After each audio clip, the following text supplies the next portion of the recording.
Bonjour à tous, avec l'aide de Dieu, le Hayom Yom du 11e jour du mois de Shvat, Yud Shvat, ce jour exceptionnel, que le 11e jour du 11e mois, le mois de Shvat, qu'on commence de Nissan, c'est le 11e mois, en 5711, le rabbi est devenu le rabbi de la génération pour guider le peuple juif jusqu'à la venue de Mashiach.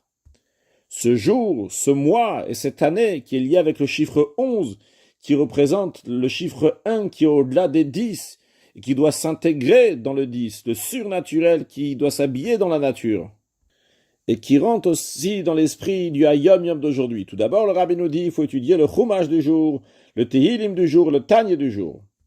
Dans ce Hayom Yom, le rabbi nous ramène l'extrait d'un discours du rabbi précédent, Rabbi Yosef Yitzhak, qui parle des Juifs américains, comment ils sont complètement imprégnés dans la parnassa, comment gagner la vie, dans la matière, dans la grossièreté de la matière. Mais, le modéani d'un Juif, la prière que chaque Juif, même un Juif américain, dit lorsqu'il se lève le matin, modéani lefanecha, je te rends hommage, melech chai vekayam, un roi vivant et éternel, cher zarta bin ishmati bechamla, car tu as restitué en moi mon âme avec miséricorde. Rabba emunatecha, grande est ta fidélité. Cette phrase, ce modéani, il est entier même chez eux, le rabbi précédent dit. Et pour expliquer ça, comment se fait-il que même quand un juif, il est très bas, très grossier, que Dieu en préserve quand même, son modéani, il est toujours entier. On peut voir du fait même que le jour commence avec la récitation de cette phrase du modéani. Quand est-ce qu'on prononce cette phrase? Dès qu'on se réveille, dès qu'on ouvre les yeux. Bien qu'il faut se laver les mains le matin, il faut faire le Nagelwasser, prendre un kéli, un récipient, avec lequel on va rasser une fois la main droite, une fois la main gauche, une fois la main droite, une fois la main gauche, encore une fois la main droite, une fois la main gauche, pour enlever l'impureté qui s'était posée sur le corps du juif.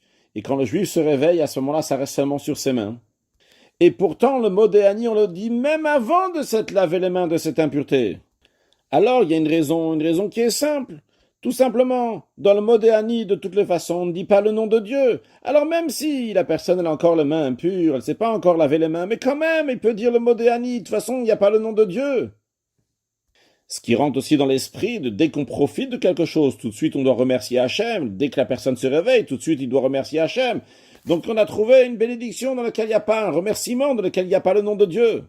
D'après cette explication, une explication simple du pshat, on dirait que le modéani, c'est une simple prière. Elle n'est pas très importante et c'est la raison pour laquelle on peut la faire même avant de s'être lavé les mains. Mais dans la chassidoute, on dit non, c'est pas ça. Dans le sens profond des choses, pourquoi un juif, il peut faire modéani même lorsqu'il a les mains impures? C'est parce que même toutes les impuretés du monde, ils ne peuvent pas souiller le modéani d'un juif.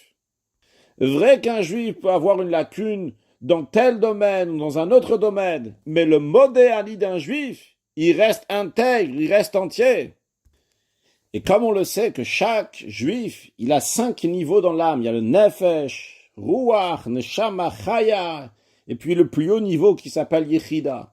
Eh bien, par rapport au niveau de nefesh, de ruach, de neshama, de chaya, qui d'ailleurs représente l'action, ou plutôt sont représentés par l'action, par les sentiments, la compréhension, la volonté. Dans tous ces niveaux-là, en effet, il peut y avoir une lacune, il peut y avoir une impureté, mais dans le niveau de Yechida, dans le niveau de l'essence de l'âme, Yechida du langage de Yachid, qui est entièrement uni avec Hachem, là-bas, l'essence de l'âme est unie avec Hachem, c'est au-delà aussi des noms de Dieu. Quand on dit le nom de Dieu, Elohim, Yudke Vavke, etc., c'est un nom de Dieu, c'est un niveau de divinité.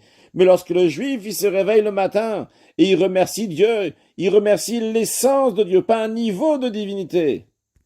Et le niveau de Yechida, de l'essence qui est dans le juif, il est toujours attaché avec l'essence de Dieu.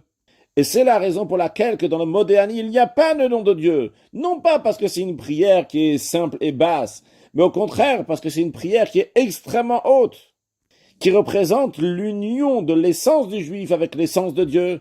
Et ce niveau-là, il n'y a aucune impureté qui peut le souiller. Et le juif est tellement attaché à Dieu, comme le rabbi souligne dans une sikha, que le juif, il dit pas Ani modé lefanecha, je te remercie, il dit modé Ani, je te remercie, hommage, en français, ça se dit pas l'inverse, je te rends hommage, oh, hommage, je te rends, ou bien je te remercie, je te, mais en hébreu, ça se dit modé Ani, d'abord le modé, d'abord on rend hommage à Hachem, après donc il y a le moi qui vient après, le Ani vient après. Et cette prière est très importante. C'est la prière avec laquelle on commence la journée. C'est important d'éduquer les enfants, dès qu'ils sont dans le berceau, dès qu'ils naissent, qu'ils vont entendre le modé Ani, plus tard, dès qu'ils vont parler, dire cette prière-là de modé Ani lefanecha. Et comme on a dit au début du Hayom Yom, que le 11e jour du mois de Shvat, il faut faire entrer le 1 dans les 10, de la même manière aussi, il faut faire entrer la Yichida à ce niveau, donc qui dépasse l'âme, qui est au-delà de tous les niveaux de divinité, mais l'essence du juif, il faut le faire entrer après dans toute la journée du juif, dans toutes les choses du juif, de la même manière que le 1 qui dépasse les 10 doit rentrer dans le 10, qui représente la nature.